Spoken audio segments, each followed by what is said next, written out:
Hey boys and girls, it's Miss Wagner. I'm back with today's lesson to go with lesson 5.3 on your math e-learning page. I'm going to work for the example that's already on the in the document that you're going to open up, and it says a group of 31 students is going to visit the museum. The total cost for the tickets is $144.15. About how much money will each student need to pay for a ticket? Well, the word about tells me that I have to do some estimating, and in fact, that's what this lesson is about, estimating using division. So, first thing I'm going to do is I'm going to look at the number 31, and I want to round it to the nearest 10. So I look at the 1, I see it is less than 5, so it's going to become a 0, and keep my number the same, 30. Okay, now I need to round $144.15, and I need it to be able to go into 30 evenly. So if I take away that 0, and I look at just this 3 right here, it's kind of like having the 3 times table. So if you take the 3 times table, 3, 6, 9, 12, 15, 18, you can see if I come over here, the number 14 sits right in between here. So I can round this number, this 144, to either 150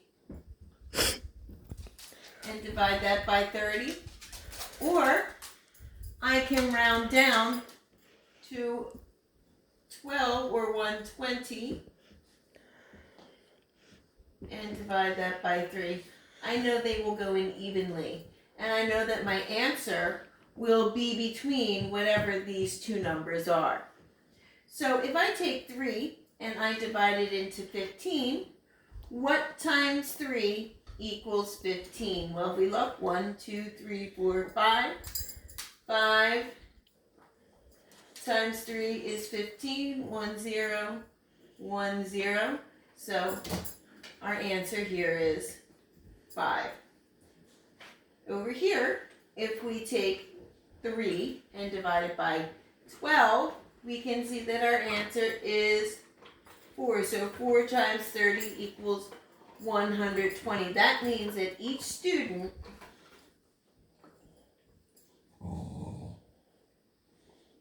will pay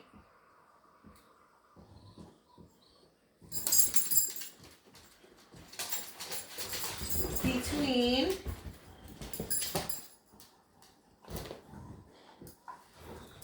$4 and $5 per ticket. So if we did the actual division, our answer would be somewhere between 4 and 5. So that's what this lesson is all about, estimating. Not doing the actual division. I didn't do any actual division. What I did was I rounded, and then I used my basic multiplication facts to find a range that my answer would sit between, or two numbers that my answer would actually sit between. Okay, so that's the first example that they show you. I'm going to do a couple more with you.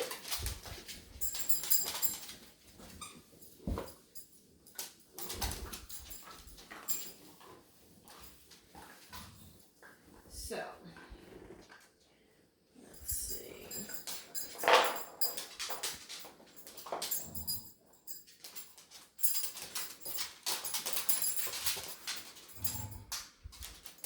All right, let's take this one. Number 19 says, how does the estimate of the average daily snowfall for Wyoming's greatest 7-day snowfall compare to the estimate of the average daily snowfall for South Dakota's greatest 7-day snowfall? So they have a table over here. I'm going to look at Wyoming. Wyoming is 84.5.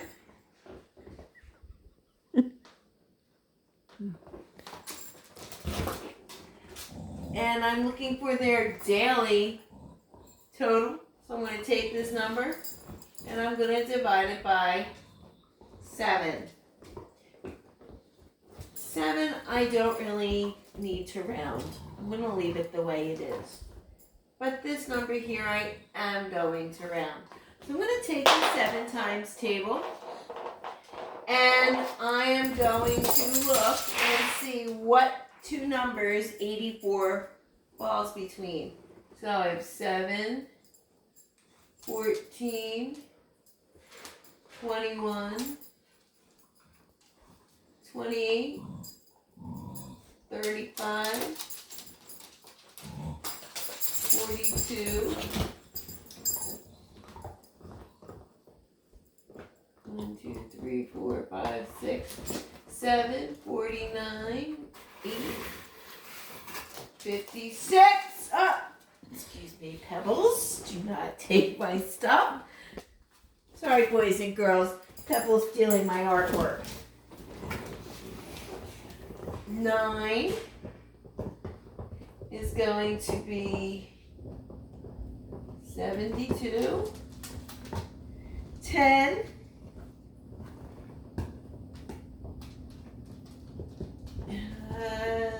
708. Oh, no, that's not right. 63.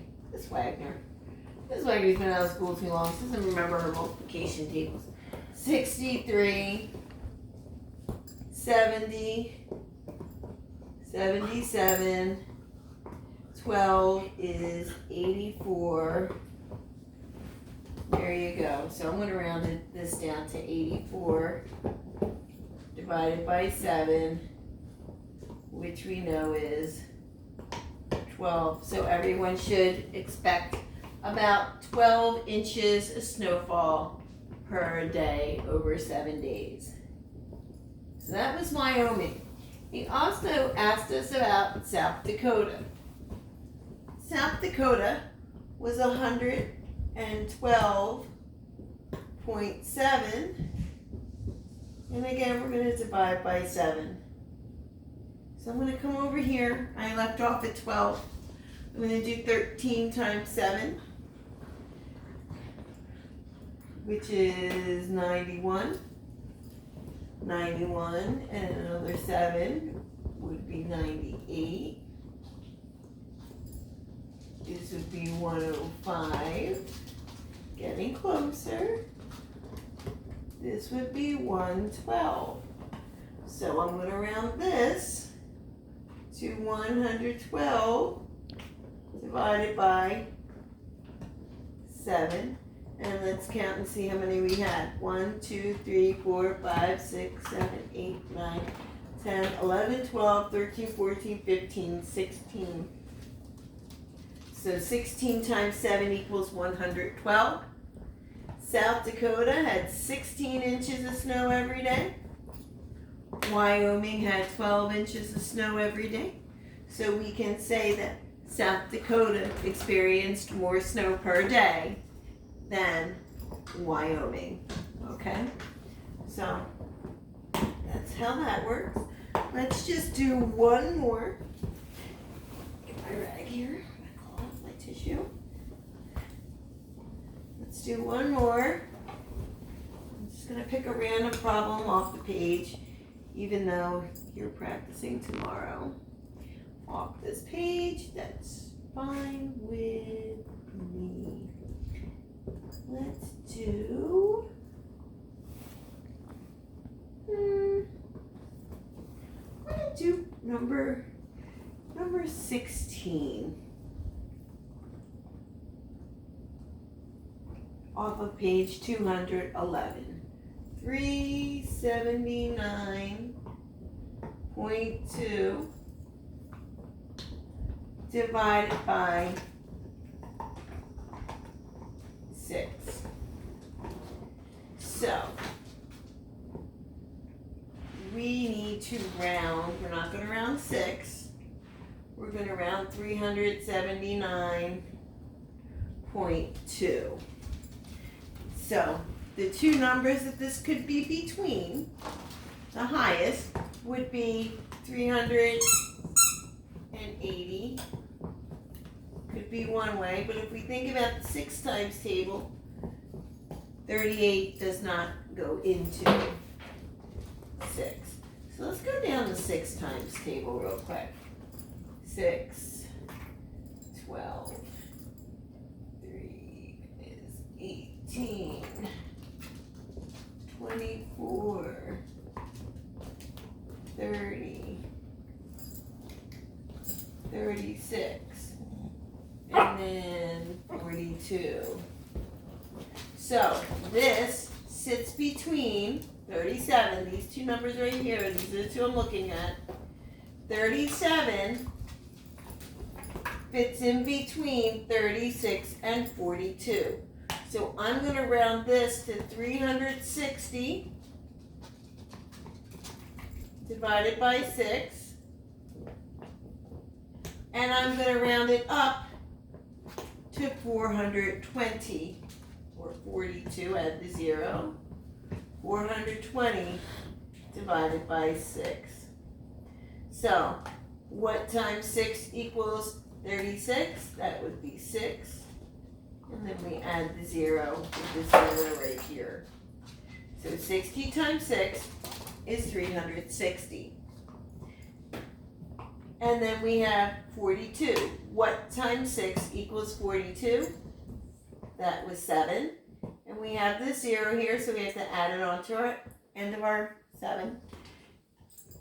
So we have 70 times 6 equals 420. So that means the actual answer to this problem is between 60 and 70. That is the estimate. Okay, boys and girls? So that's 3 different examples for you. If you're still confused and you're not sure what you're doing, as always, you can get in contact with me. Or if you're watching from one of the other 5th grade classes at Savannah Ridge, you can always contact your teacher and we will help you as best we can, okay? So everyone have a great Tuesday and we will see you for lesson 5.4. Bye!